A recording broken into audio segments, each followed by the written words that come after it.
സ്വർഗത്തോളം എത്തി നിൽക്കുന്ന അമ്മയുടെ സ്നേഹസമർപ്പണം ത്യാഗത്തിൽ പൊതിഞ്ഞ പൊന്നായിരുന്നു.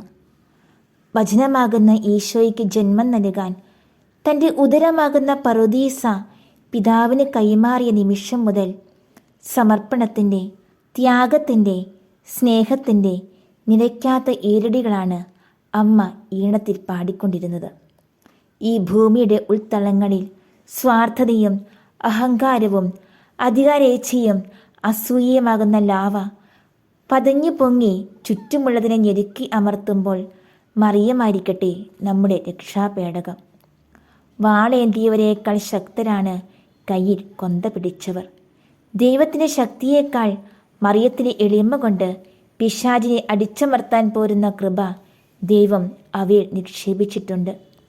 പരിശുദ്ധ അമ്മയുടെ ഒരു നെടുവീർപ്പ് സകല വിശുദ്ധരുടെ പ്രാർത്ഥനകളെക്കാളും, അവളുടെ ഭീഷണി സകല പീഡനങ്ങളെക്കാളും സാത്താന് പേടിജനകമാണ്.